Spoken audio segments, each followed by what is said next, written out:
Emphatic organizations create an X factor for them and are successful in long run. Is your organization showcasing pity at customers' problem or showcasing real empathy in creating the environment to feel like the customer it serves? Emphatic organizations are attuned to the needs of the customers and communities they serve. Let's learn from Harley Davidson that has taken empathy to next level.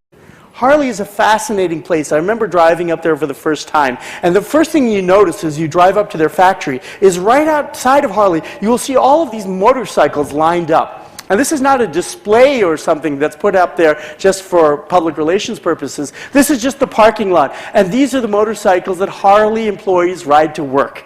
Right? Because so many of the people who work at Harley Davidson are riders themselves. I remember driving up there and I was trying to find a place to park, and so I went up near the lobby because that's where I figured the visitors' parking would be. And I was met with a sign as I drove up. The sign said, "Harley Davidson motorcycle parking only, no cages." Does anyone know what a cage is? Just shout it out. It's a car, that's right.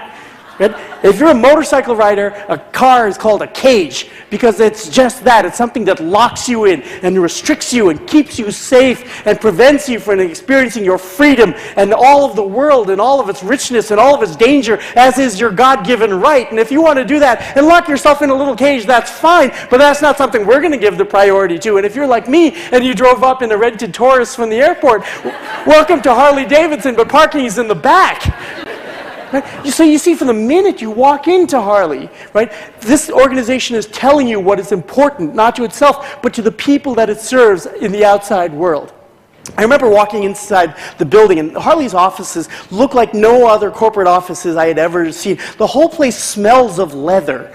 There are painted gas tanks on top of cubicles, and the walls are covered with posters and photographs and pictures, and it's like a giant three-dimensional scrapbook, because Harley riders who work at Harley Davidson go out and they go on these trips, and then they see something cool and they bring it back and they put it up on their walls so that they surround themselves with information about what's going on in the outside world. Riders. Never did I hear people saying Harley Davidson consumers or customers, because there's one Harley exec told me, we call them riders because we are them and they are us.